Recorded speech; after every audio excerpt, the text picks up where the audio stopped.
The Fearless Podcast, in a time of deceit, telling the truth is a revolutionary act.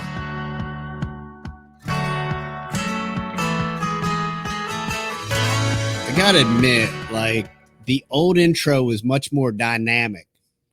It was like Dan Marino's wife, very dynamic. And this, you don't like this one?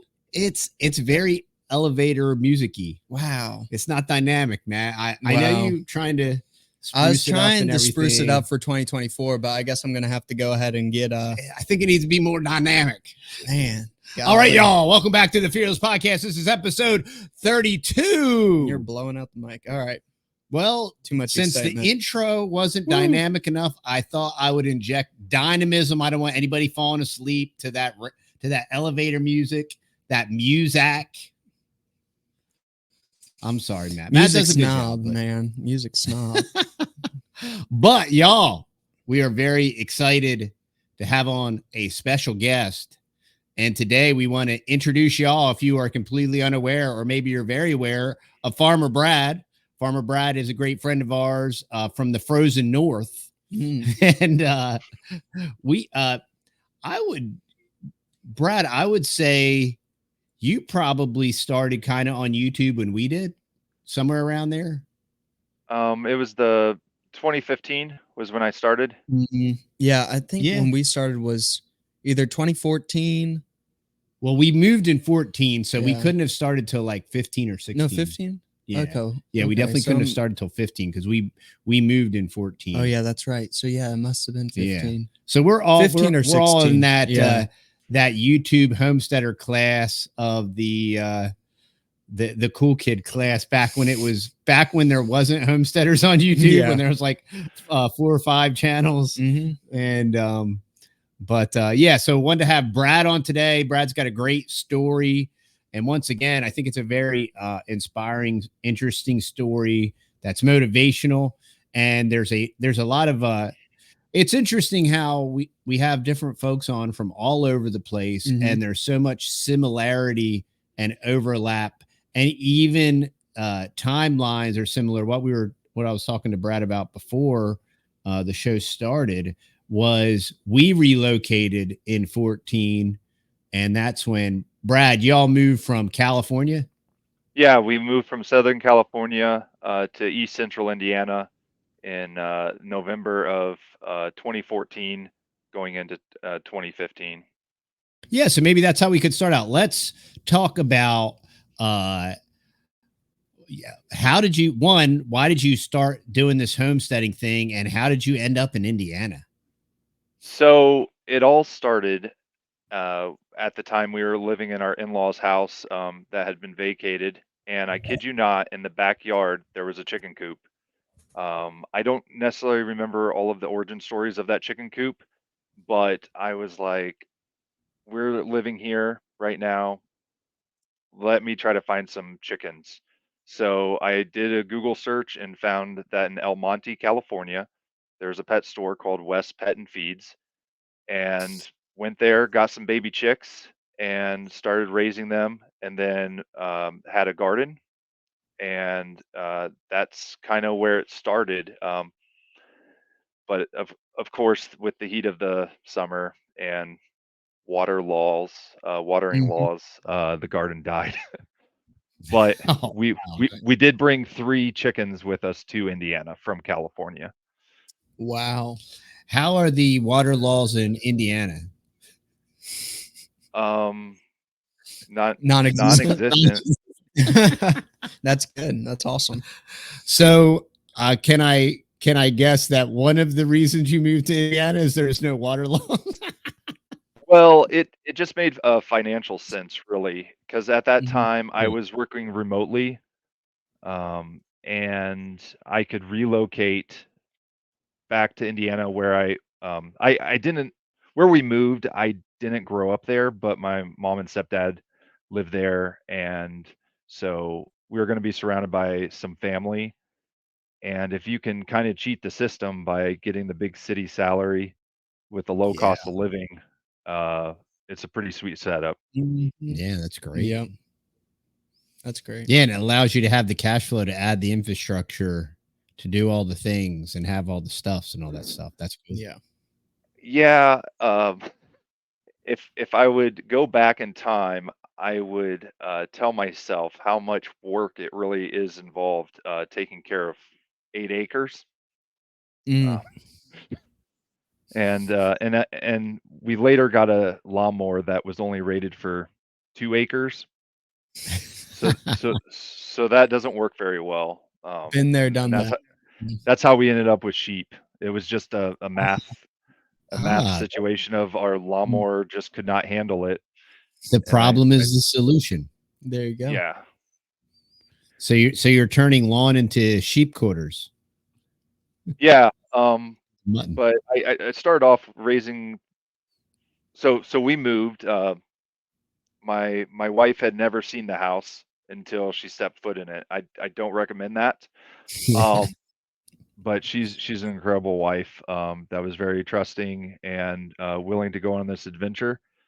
And she's from Southern California, and Oh all of boy. her family is from that area. But what's kind of funny is in her family's backstory, there was a little bit of history in Indiana as well. So it's kind of coming back to her her roots. Yeah, full circle.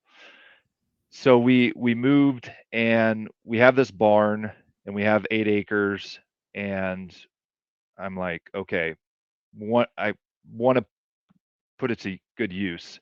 So started raising chickens for eggs, had one customer down the road, and realized I was making $40 a month, but paying $30 in chicken feed. And I was like, there has to be better way or scale it up and stuff.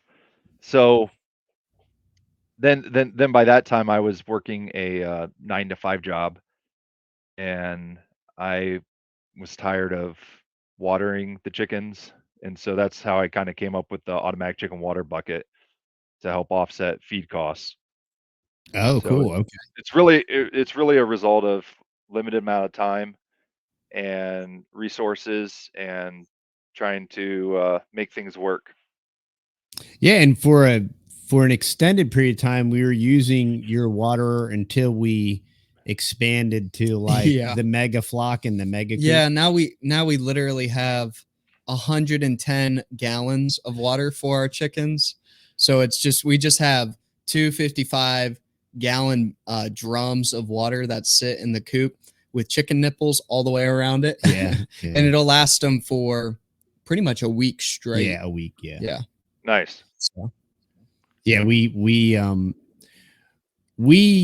were rotating everything and using the netting and using chicken tractors and our chick lift and all this different things. Didn't last that long. And we did it for like a year.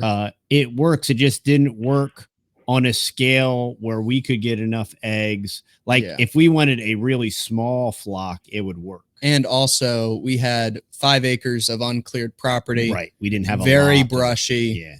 Yeah. Would work perfectly if you had cleared land. Yeah. Yeah.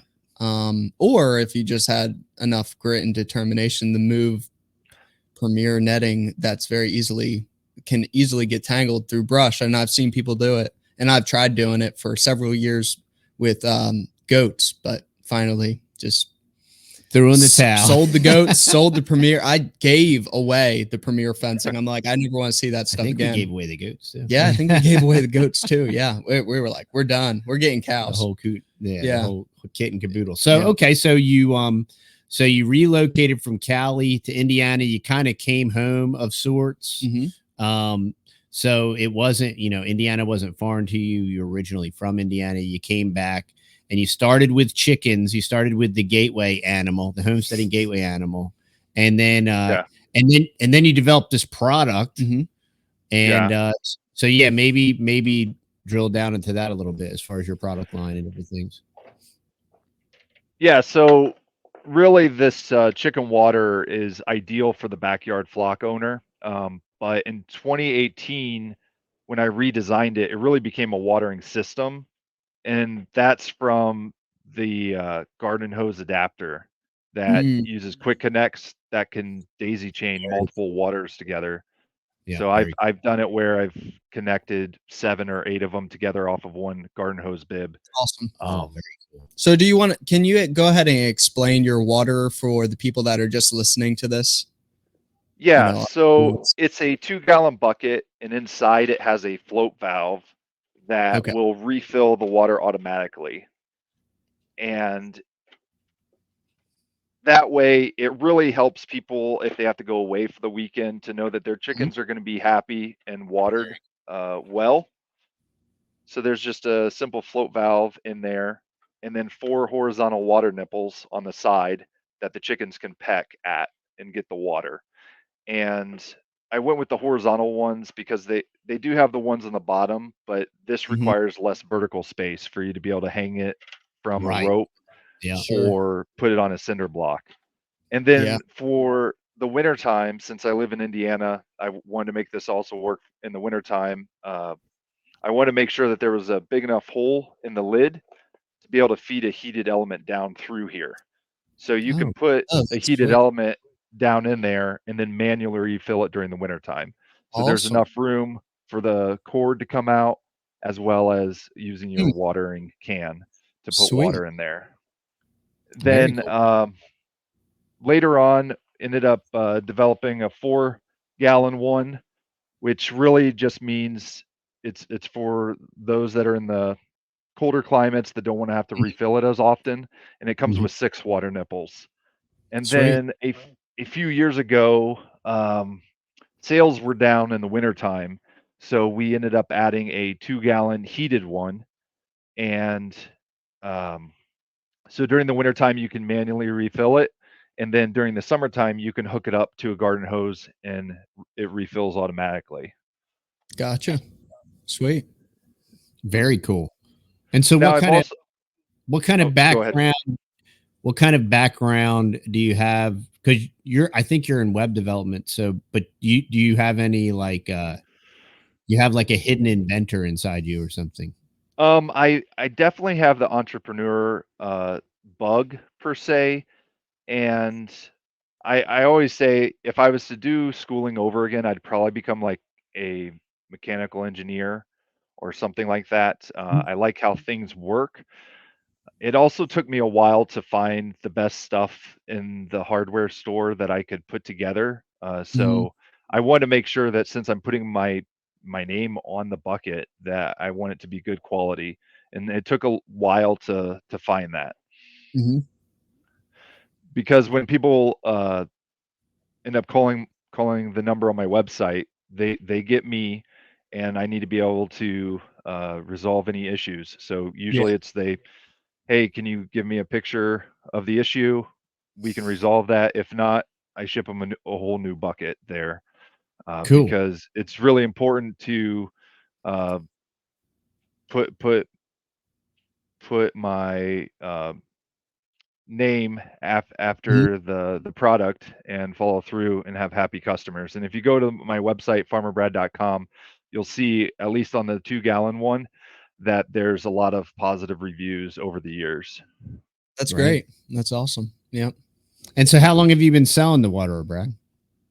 I've been selling the 2-gallon one since 2015. And at one point it was also I drop shipped through ruralking.com. So it was available through there. And then since my site is on Shopify, I recently, I think 2 years ago, it's now available on walmart.com as well. Wow. Oh, very cool. Check that out. So it took me a while to get the application filled out and connected and everything, but it's pretty cool. When you got on Walmart.com, did you see sales go up or no? Not a lot. I'm assuming it's just if people had a Walmart gift card, then it was another way for them to purchase it. I've also been on Amazon, but unfortunately, Amazon likes to hold on to their money for a long time, and so I end up having to charge a lot more for the product on Amazon. Gotcha. Sure. Yeah. Okay. Okay, so you relocated. You started with chickens. You started innovating with your chickens, and then what happened next? accidentally became a sheep farmer. Started with baby doll sheep, but then quickly learned that I was bad at shearing. Yeah, okay. So Gotcha. so ended up selling that flock and got Katahdin hair sheep. Okay. And we've Yeah. we've stuck with the Katahdin hair sheep, and they've been excellent. Cool. That's awesome. Now, are you raising? What are you raising them for predominantly, other than to mow the grass? So initially it was to mow the grass. Then it's pretty much I sell a lot of the rams to offset feed costs for hay in the winter. And then a few years ago, um, ended up processing our first one on the farm. And Oh, wow. so this next year, I have some USDA slots open to where I'm hoping to put some of the lambs and get them parted out, and then sell them to local customers as Cool. well. Very cool. That's super cool. How many sheep do you have? It varies. I've the most we've ever had at one time has been 25. Oh, okay. One year we had 12 lambs. And so typically after their first year of lambing, they'll have twins or triplets. So it can expand really quickly. Hmm. And I've only witnessed 2 lambings from the Katahdins. Typically, they just do it themselves, and you just go Awesome. out to the chores and hear a different baa that you didn't recognize before, and be like, "Oh, there's 2 new lambs there." That's Um, neat. and so I've been really happy with them. Now my wife's been a little frustrated with them when they slip out. We have high tensile electric fence around, Okay. and so they need a really hot fence. Mhm. So it's a process, Sure. and because I don't have my interior fencing up to snuff, I pretty much just let the ewes and the rams do what they do. So I really have no clue when the lambing's going to occur. Gotcha. Gotcha. Okay, but they're very hardy and Yes. they're good at what they do, so you don't have to sweat it. That's Yeah, the great and heritage breed. then what I've done too is I end up studying out a couple of the rams, and that's kind of nice because when the ewes are lambing, some of the rams are off at other farms, and I don't have Awesome. to deal with them, and then I get some money and Yeah. as a byproduct. That's And then great. my oldest ended up taking some Katahdins to the county fair, and a great way to win your class is to be the only Katahdin in it. So Here you go. majority of the other exhibitors were showing wool sheep, and Mm, so we took our ewes from the pasture, washed them down best we could, put them in the pens at the fair, and they did excellent. that's And then Yeah. funny. Wow. and then when we got back from the fair, we put them out on pasture and put them back to work. That's awesome. That's great. So you've monetized your chickens in a sense where Mhm. one I know you sell the eggs, two you have the chicken waterer, so you were trying to resolve your own issue, and while resolving your own issue you found a solution for others, and so you Yeah. sell that, and then you kind of monetized your sheep operation between stud fees and selling the rams, Mhm. and then maybe selling some of the meat. What other critters do you have? So I was able to turn a very stubborn ram. Took him to auction and came home with a bottle calf, uh, Buttercup, and so got her as a little calf, and then walked her, bottle fed her for 2 months, and she had her first calf this last year, Agnes. So she is a Jersey, Okay. and I milked her a little bit earlier this spring, and Neat. then her calf is part shorthorn, and the Hmm. dad had a good dairy line as well as meat line. So she's off at another farm right now getting bred, and I think she's gonna be bred with shorthorn again and stuff. Okay. So Sweet. and And it's so you're it's been letting very fascinating. You're running the dairy cow for milk, or? Yeah, for milk. And what was funny was like she was just around our dog and sheep, and so she thought that she was a sheep. Mm-hmm. And so it was good for her to go to another farm and be around other cows and stuff, and she's come back That's a good. cow. But Okay. We loved our Jersey. She was so sweet, honey bun. Yeah, we had And 2 Jersey cows, and man, it was a lot of fun. They were so sweet. We had them. Honey bun was super trained, and then I totally trained the other one. What was her name? was it Baby Girl? Or Baby no? Girl, I think it was. Yeah. And she was the wildest Jersey cow I've ever seen. Crazy wild. One was super scared of people. But what I did is I literally made camp inside her pen and fed her, rubbed her down forcefully, just like I was going to force myself Brushed upon her Yeah. and just be her best friend ever. And she finally caved, and she turned out to be one of our best milking cows, and just as good as Honey Bun. You just put the bucket of feed down there in the middle of the field, milk her out, done. Yep. Yeah. No milking. No stanchion or milking anything. stand. We started out with a little hillbilly pallet milking stanchion, and then after they kind of got trained up and got in a groove, we were just, unless it was cold outside, then we would still bring them into the barn, hoop house. But other than that, if it was summertime, I wanted to be out of that barn and in the field where the wind was blowing a little bit. But it was fun times milking the cow. Yeah. Yeah, it was definitely a good learning experience, and I didn't realize how good the raw milk is, Oh, Yeah. and man. how many things you can make from it as well. Mhm. And what's kind of cool as far as our barn goes, it was built back in the late 30s, and Okay. it's a dairy style barn. So it was Oh, get out. exciting to get the milking parlor back Yeah. in operation, for Cool. her to be able to go there. Now that was her first time of milking this last year, and I calf shared her, so that seemed to look the most the best to match our sort of hectic lifestyle of milking her in the morning and then separating her at night. Yep.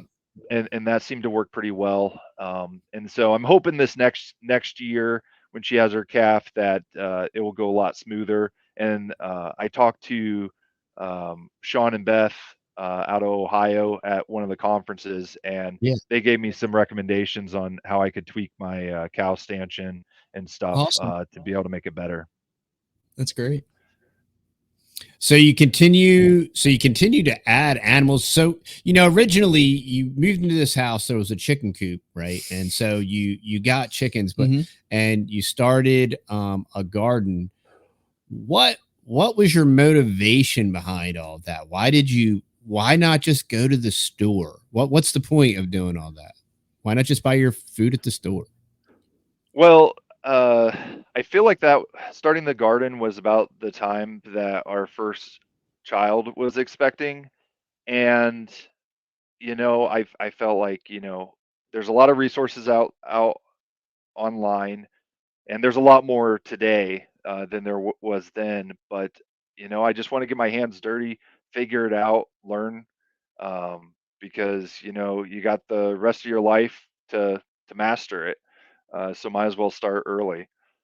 And but really just I think once I became a father, just really wanting to be able to provide and protect my family and be able to be self-sufficient. So if there's any bit of knowledge that I could gain along the way, that then I can grow and build upon. So really now it's adding all of these animals. It's really just building in that safety layer. If the grocery stores shelves were empty tomorrow, I'd be able to provide food for our family of 6. Okay, so family of 6. So yeah, so that's a lot of food. So you're gonna need a lot of eggs. You got some sheep for meat. You got a dairy cow. Yeah. So what other critters do you have? So I'd say probably a few months ago, we ended up trading 2 ewes for some Kuni pigs. So Oh, we have, awesome. Barter. Dude, Yeah. this uh, is sweet. I will say, so I weigh about 250 pounds, and the big mama Kuni that we got, she was about 250 pounds, and that is the most 250 pounds of reluctance I've ever experienced trying to get her out of the back of a truck by myself. I bet. Yeah. But what I'm finding out is that man, you can feed them a lot of kitchen scraps that you wouldn't be able to feed Mm, chickens or other things. And then I've also heard about people feeding their pigs whey and some of the Mhm. leftovers from raw milk and stuff. 100%. So it's really exciting to start on this adventure. And then we're going to be getting another one that is bred, so that hopefully we'll have Okay. some piglets in the spring, and then we'll have pretty much the setup of different bloodlines, so we can start our Awesome. whole uh, Reading family program. of. Yeah, Yep. that's great. Yeah, our Kuni just gave birth today to 9 piglets. 9. This is her 3rd litter. The last litter, she had a litter for the previous owner, and then we bought her, and then she gave birth last summer to 8, but then 1 died, and then we sold them all off within a couple days. Once they got old enough, a couple months old, and now she just gave birth to 9 piglets, which is really awesome. And she had to pick the coldest day of winter course. because, and we were teasing, like, we've She's made a very couple wise. videos, Yeah. and we're like, she's gonna give birth On the coldest day, and it was And the she coldest did. day today. So anyway, and there's snow on the ground, Yeah, like crazy. snow. Anyway, so we got like 2 heat lamps out there and our tarp over. And Hoop for any of house y'all and- that own pigs or Kuni pigs, we do have that. What did it was the cold plunge. That's true. Yeah, That was hilarious. So last night, Mom was stressing out that she wasn't going to get like warm enough, but the thing was like super insulated. We put 8 or 9 bags of leaves in there with hay and all types of crazy Beans stuff in is there. very insulated too. She's very insulated. All She's by herself, very yeah. big. And there's 2 heat lamps in there, and Mom was still like, oh, I think we need to do something else. I'm like, Mom, I think she's going to be fine. And then one of the boys went out there like late that night to check on her last night. And she was literally she has like a tub of water out there, but it's like recessed in the ground a little bit, like a little pond kind of. And it was frozen over that night. And she went in there and smashed it up and was sitting inside, like having an ice bath. Cold plunge. A cold plunge. It was just hilarious. like Joe Rogan in there. Yeah, for real. And we're like, we come in and we're like, Mom, I guess you can stop stressing about her not getting warm enough. She's out there literally in a cold plunge right now. So, and that did the trick. And then the next day, then she gave birth. Popped out 9 babies. Nice. There you go. Yeah, and we've already got them all sold to our good buddy, the permaculture consultant. Yeah, so he's pumped. William. He's gonna have 9 piglets. So he's an instant pig farmer. Yeah, he came over here and he was like, "Hey, I'll buy them all." We're like, okay, hopefully she'll give birth. You got it, man. Her due date was like a week or 2 ago. Yeah, like 2 weeks ago. Yeah, so I don't know what's up, but I thought she was gonna have 15 or something. Man, she was getting huge. Her belly was dragging the ground. Yeah, it was crazy. Now the thing I really like about the Kunis is that at least the ones we have, they don't fly, and so you can get away with like 3 lines of poly wire low to the ground, and it's like a dream compared to sheep. Yes, they don't fly. That's for sure. No, they don't fly, and they don't jump very well either. Yeah. When we used to have electric fencing, I was able to actually get by with 1 strand. Which was on crazy. the Kunis, one strand nose high. Yep, right there. You know, it's a little risky, but you can do it. Yeah. You know, once they're trained. But now we just rotate our Kunis in between our orchards, and they're all fenced in real good with hog panel. Yeah. Mm-hmm. So we just every couple months when a food forest starts needing to get some fertilization on it and kind of a little bit of maintenance knock around the weeds down. Yeah, knock down the weeds. We just send them in there and then they They do an excellent job. Yeah, and they're great. They don't root up. They don't No. like trash the place. Yeah. So it's I'm hoping that I'll be able to put them in, like, there's a area south of our upper pond, and it's almost like a servo pasture. So it's okay. just Yeah, a little bit of tree cover, yeah, and Nice. hoping to be able to move them along there. yeah. Sure. Give them some shade. That, Yeah, that's that should great. work great. Yeah, definitely. Yeah, they're awesome. You'll enjoy them, and so you keep diversifying. So you have like just about you're very well rounded as far as your critters. And what's the I think you kind of already mentioned the motivation is to just, in case of like shortages like we saw in 2020, different things like that, just being more self-sustainable and self-reliant. Is that pretty much the gist? Yeah, and with the sheep, I kept on putting off of, like, okay, someday I'll learn how to process one someday, because I'd go to the grocery store and then I'd look at the prices on lamb meat and I'd be like, I got that out in the pasture right now. Like, I should be enjoying some of that. So Yeah. it ended up working out that a friend of mine, he knew a Greek Orthodox guy that was looking for some grass-fed sheep, and so he came Okay. down to the farm and paid me to process one of my Wow. rams on farm, and so I was able to watch him do the whole thing. And he Oh wow. typically harvests about 13 rams a year, Hmm. and I kid you not, when the guy was carving and taking the hide off, he was able to get it off in one piece, even the ears intact and everything.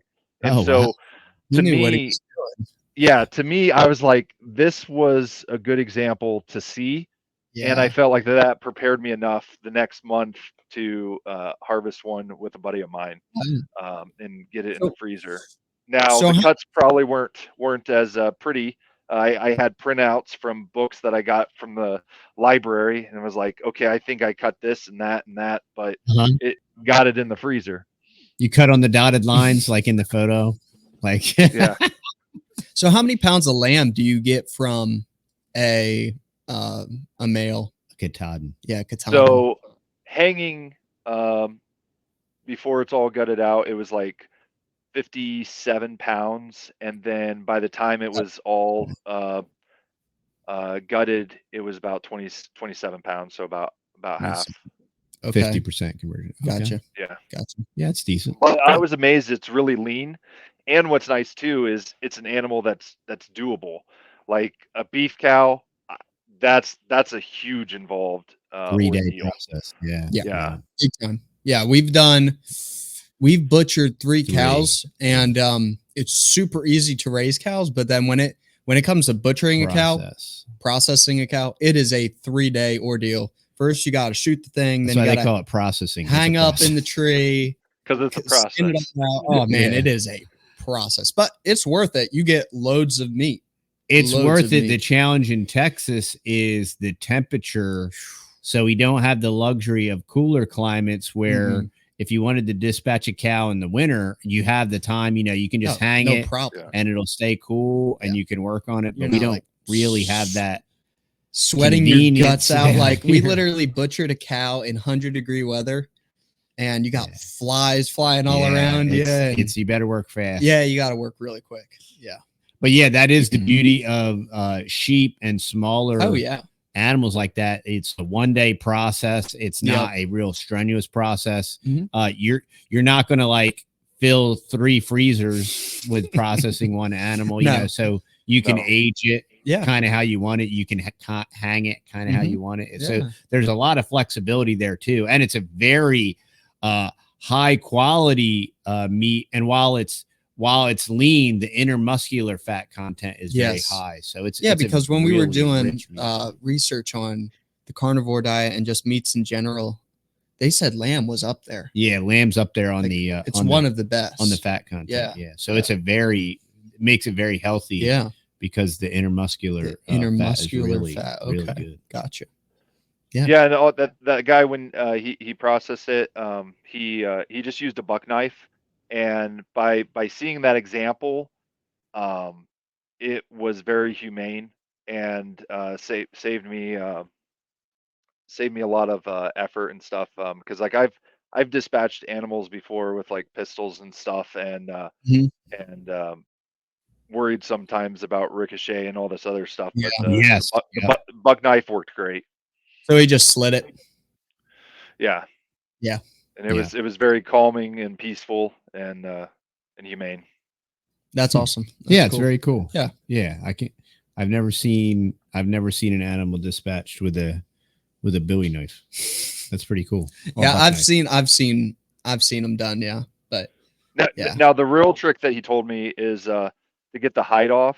You cut a little slot in the leg and put an air compressor wand in there. Oh, I've seen Oh. that before. Huh. Yeah. That sounds It- ingenious. It worked really good. Really? Wow, that's cool. Wow. Well, we'll have to tell Buddy. Buddy would Oh like yeah, that. he would love doing that. He would probably like do one with a squirrel or a skunk. Do, psh, Yeah. done. Like shoot it right on off. He's always into all that type of stuff. He was out quail hunting today. He was trying to get something because all the birds because of the snow. He got a couple doves today. Oh, he did? Yeah. Oh, and he okay. air fried them. Oh, I didn't Yeah. know. Yeah. He's a wilderness guy. He is. He is Daniel Nice. Boone personified. He was like, I'm gonna go start me a fire and I'm gonna go spook some doves. I'm like, okay. did. I'm like, that sounds good. Yeah, and he was out there.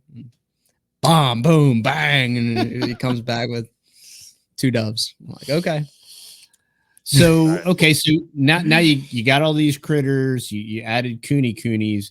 Now where do you kind of you got 8 acres? You got a couple ponds, so you got great water source, man. It sounds Mhm. like you got a great layout. Yeah. Where do you kind of see this whole thing? How do you see it progressing in the next 5 years? Where do you see yourself? I feel like just getting better at rotational grazing. I don't Mm. give the ground as much rest as I want to. Mhm. And then also utilizing the natural resource. The upper pond is spring fed. So wow. the last couple years, I've been developing a ram water system to be able to gather that pond water, pump it up to the highest point on the property, and then gravity feed it 700 feet back to the high tunnel. Wow, that's and great. use So that okay, for irrigation. yeah. So explain to those that don't know about that RAM process. And so what? So you're transporting the water from the spring fed pond to a container, correct? To like a storage Yeah, container. to 2 stacked IBC totes on top of each other. Okay. And then, and what's nice, so a ram pump is configured an inline and a waste valve configuration that for every foot of drop, you get about 7 feet of lift. I use land to house ram pumps just because he's figured out all the math and stuff, and I didn't want to have to figure it out. And so what's nice about it is that water from the upper pond was going to end up in the lower pond anyways, so it's a perfect setup for that. And then it loses about 80% of the water that goes through the pump, but it just keeps on pulsing and pushing water up there. And so in the whole system, if you include the 700-foot lay flat piping, I end up probably having about 1,100 gallons in the system at any time, and it's bottom filling. And then it goes back that 700 feet to a 550 gallon tank, and then it overflows into the upper pond. So that water is just continually moving. Circulating. And Yeah. I did a test this last year with drip tape. What's nice with drip tape is it doesn't require very much PSI. Right. And Very cool.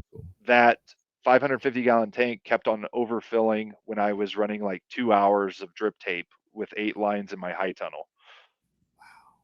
That's great. And so the goal is with the pond water is to use that to irrigate the plants, but then capture rainwater into another IBC tote that then I can use a solar powered diaphragm pump to be able to spray water 40 to 60 psi. Nice. Wow, very cool. So man, your free water is just Oh, yeah, incredible. that's awesome. We would love to have free water somewhere. Yeah.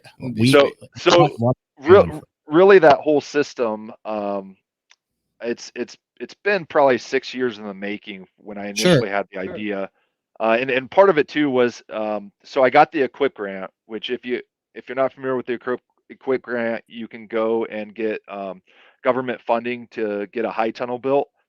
But Mhm. the requirements they have is that you have to grow in it for 3 years.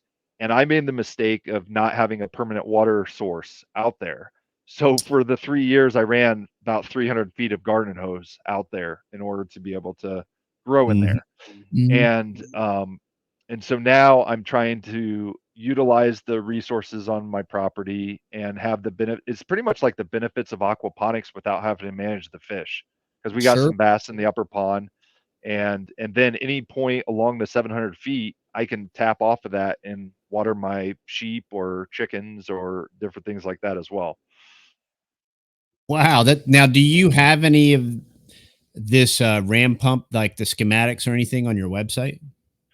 I've made some videos I on mean, it, but I do. If you go to farmerbrad.com and search for ram pump, then Land to House's ram pump comes up, and then it should kick you over to their website Oh, to cool. purchase it.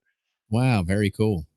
That's neat. Yeah, I would like, I want to, when our pond is high, I want to sequester water from it and Mhm. into either probably into IBC IBC. or storage tank, Yeah, and either one. a passive type of ram pump system would be Yeah. great. And so I'm And very what's great interested. is when it's running, it the gallons can add up pretty quickly. Like when it's running 24/7, it doesn't have to be a lot of water, but Mhm. yeah, Yeah, and Yeah, it's super cool. and the way that I understand it, right? It's passive. I mean, so it's because of the slope is where the pressure comes from. So you do not have to power it in any way, correct? correct. There's no electricity to it. It's pretty much capturing the hydraulic movement of the water, Fresh. and then when it slams shut, it recoils that Mm. sort of power back, and then it comes back, and then it's just kind of like keeps on pumping Keep away. Feel similar to like the way a semi-auto, like a handgun reloads, correct? It's kind of like that. It's Yeah, using that back pressure yeah, in a exactly. similar way. Yeah, yeah, yeah. Yeah, it's really cool. That's fascinating. We really need to look into that. And Mhm. then I need to find a smart person to help me put it together because Yeah. I'm not that smart. And then we need to find another smart person to find a spring on our property. Well, that would be great. I would pay somebody to do that. Dude. Yeah, a lot of money. Yeah. Oh man. Well, that's cool, Brad. Yeah. So where do you see your homestead kind of like evolving and advancing to? Where do you see yourself in the next 5 years with what you So got? so last couple years I've gone to the Indiana Homesteading conference and spoke there to try to educate people about chickens, and they're taking this year off as like a regrouping year. And so what I'm hoping to do is be able to find individuals in my area to be able to do some butchering classes, chicken butchering classes, and then Cool. just really empower others in our area to be able to be more self-sufficient, and then Awesome. also build our local community and network with other homesteading minded folks, because it's like you don't have to raise all the kinds of animals. You can just Yeah. partner with others. Yeah. Parallel economy, parallel community, Yeah. parallel society, parallel infrastructure. Mm. Like we don't need no stinking Walmart. That's right. Yeah. That's how you do it. Yeah. And so 100%. you still, I mean, you got all these critters and all these things, and you still work a regular job, Yeah, correct? yeah. Yeah. I'm a web developer, work 9 to 5, and then also busy with kids' activities with sports and on the local soccer board and stuff. So yeah, definitely keep busy. My mind's always racing, always thinking of different things, and I just jot it down and try to figure it out. That's cool. Yeah. So That's you awesome. can, you can have a 9 to 5, a regular job, and you can have a bunch of kids and you can have a bunch of animals. You can still take the kids to soccer and all that kind Yeah. of cool stuff. Yeah. And you can do this. You can grow your own food And that's why I love doing these interviews and hearing people from different backgrounds, from different areas, kind of this whole homesteading tsunami that Joel Salatin is talking about. And it's really neat getting to talk to some first waivers. Like we just had Jason from So the Land on, and we were all kind of like first waivers. You know, now it's like really tsunami popular. Sure. It's like maybe it's after the first tidal wave or something like that. But because when we started, there was no YouTube. You couldn't like go YouTube how the whatever, fill in the blank, anything homesteading. Yeah, related. And now there's like 8,000 yeah, which is great. I mean, if you're starting homesteading in 2024, it's pretty stinking easy. Like, it's a lot of work, but there's so much more information. So much information. It's awesome. Like, so much niche information. Like, you can drill down. So you don't have to fail, you know, as much. Like, you're still going to fail, but on certain things, but you know, you can watch. There's so many videos out there. You can just like watch other people make mistakes, and then you can learn from it. You know, and then it's like, so great. Like you were saying, Brad, there's becoming more and more IRL homestead meetups, homestead conventions, local, regional. We're me and the permaculture consultant, we're going to be getting together next week, and we're going to be putting together something, and we would like to scale it, you know, and we would like it to maybe be a regional thing, something. But, and I know that us as homesteaders, and you just mentioned it in your area, how you want to encourage and reinforce and help others. And I know Jason said that was his goal.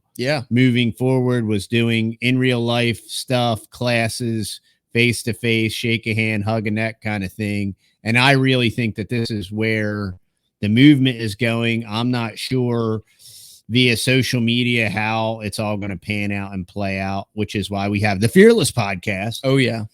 So while I'm on the topic, hey, if you love our podcast, please go give us a 5-star review, whether it's on Apple, Spotify, or whether it's on the Fountain app. Oh, yeah. And if you want to communicate back and forth, you want to drop us some questions or correspond, you can do that over on the Fountain app, or Satoshis. Or you can drop us some sats.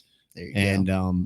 The Fountain, and if you haven't checked out the Fountain app, y'all, it's podcasting 2.0. It is the first 1.0 iteration came out, and it is incredibly user friendly. And you earn sats for listening to your favorite podcast. Super cool. And they're probably, if they're worth listening, they're over there. So all the same old podcasts that I used to listen to on Apple, I listen to on Fountain. And you get paid to do it. Depending on the day, you get paid, and you can communicate back and forth. It's really cool. And also remember to go check out TheTexasBoys.com if you want some locally grown organic honey. It's over there, and it's raw. Super awesome non-pasteurized raw honey, and all types of different coffee lines, from CBD coffee to lion's mane coffee to all types of different flavored coffee, and the food forest in the box. And I always forget this, but if you are a decaffer type of person, we have organic decaf too. It's not like chemically processed. And if you're not a coffee person, we have native mud and mushroom and the mushroom blend. And all types of different teas. We're here for you all. Whatever you need. We got your back. There you go. And then if you are in need of an automated chicken waterer, go check out farmerbrad.com. Brad is your guy. And what other kind of cool stuff do you sell over there, Brad? I also have links to run chicken, automatic chicken coop door, and broad fork. And I am also trying to work with a smart coop. There's a affiliate link over there where you can get like 2 cameras for your chicken coop and get notified when there's predators going into it. That's a that's a good idea. That's super cool. Check that out. We got the Texas bomb proof hog panel, Fort Knox chicken wire / roll. What do we have on the front? We have a different kind of wire on the front. We got no climb horse fence. Like we were like, we are done having our chickens like totally destroyed, like our total flock chicken Fort Knox being absolutely gobbled up every year. And we're like, we're done So we put two ideas together. We're like, we're going to take chicken wire, cattle panels, hoop, and then make it into a hoop house, but then wrap the chicken wire over the cattle panels, but for the whole entire length of it, and just go like 100 feet. Yeah, It's like 100 feet long. it's at least 100 feet long tunnel, and just super Fort Knox, so nothing could bust into it. Plus, we have our Great Pyrenees out there, and we literally haven't lost one chicken. Nope. No, Unless one's stupid and it like flies out, well, like out the door when you open it up, then they might get eaten. But other than that, if they're in there, they've been safe, which is awesome. Great Pyrenees are great. Once we got our livestock guardian dog, Marshall, I didn't have to worry about skunks, possums, raccoons, various things. But I still put some of those like blinking lights, solar powered blinking lights, put them at a coyote height level. Sure. Just because BDI. our livestock guardian dog doesn't necessarily get full access. He's Sure. more or less in the barnyard area and stuff. But Now, how do you maintain your livestock guardian dog location? Do you use a collar, or what do you do? So, right now he's kind of in the barnyard area, and he's in close proximity of the sheep and the cow. The issue is he knows how to swim around the pond, and I don't want him to try to teach the sheep that. Right. So I've run into that. The other thing too is if the sheep are exactly where he's at, then they'll run into where his dog food is and will steal it. And I've tried with the jump gates and stuff, and that kind of worked, but it also ran into an issue when our cow tried to get into it, and it was almost disastrous. The cow like got pinned down by it, and I was able to rescue it because I had a Wise Cam on it and got a notification, ran out there, pulled it off. Oh my goodness. Wow. But when we got her, when we got Marshall, it was really for the sheep. So she's okay with the chickens. Like she'll go in with me to a chicken tractor and we'll help sort of push them out and stuff. But I'm not overly confident if she's left alone with the chickens. Also, I didn't train her with guinea fowl. So we've had guinea fowl every now and then, and there was a batch where she would attack them, which I really don't blame him because they do make really loud noises. Yeah, they're very annoying. They're very annoying. So is your livestock guardian dog, is it a purebred Pyrenees or is it a mix, or what do you got? It's a purebred.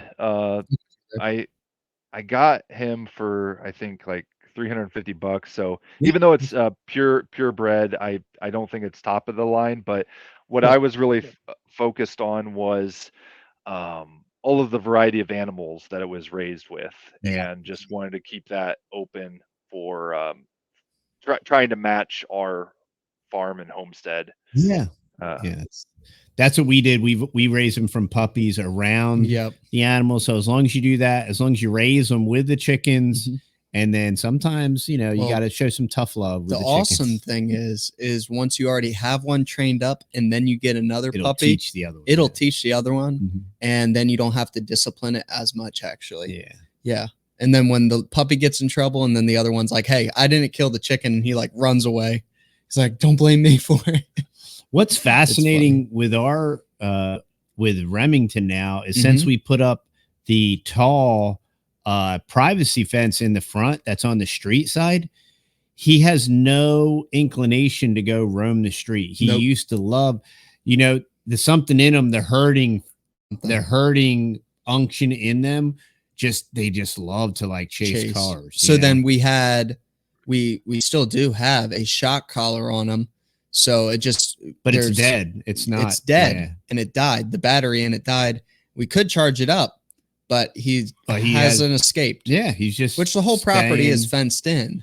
But he's staying. But he can easily climb out. But he's just not, which is interesting because for the first 2 or 3 or 4 years, that's all he would do. Yeah, was climb out and go and wander and come back. I think he's finally gotten old enough He's just kind of getting chill. Yeah, he's chilling. Kind of like me. The older I get, just the chiller I get, I guess. Yeah. So one thing I do with my fencing is I have like a 6-joule plug-in fence energizer, and it has like a picture of an elk on it. And then I hook it up to a Wi-Fi plug. That way I can turn it on or off wherever I'm at the farm. Yeah. And so really, smart. really the sheep are getting out now because I haven't cut back some of the vegetation and other stuff. But really my goal is to have that fence as hot as possible. Yeah, 6 joules is hot. Yeah, I wouldn't want to bump into we that. had a 4 joule, and man, that thing would knock you to the ground. 4 hurts. Yeah, if the ground was kind of it like rattles your jaw. Because I thought, I could do this last crimp and not shut it off, and sure enough, the crimper just it hit the ground and the wire and kicked me on the ground, and my oldest comes over and probably thought that I was dead, and I was like, I'm okay. It just really hurts. And you spit the fillings out of your mouth. Dude, that would rock. Yeah, 6 joules is serious. Yeah, man. it's no joke. Yeah, that's funny. So, Brad, as we wrap up here, where can folks find you? You can find me on YouTube, and where I do a lot of do-it-yourself homesteading videos.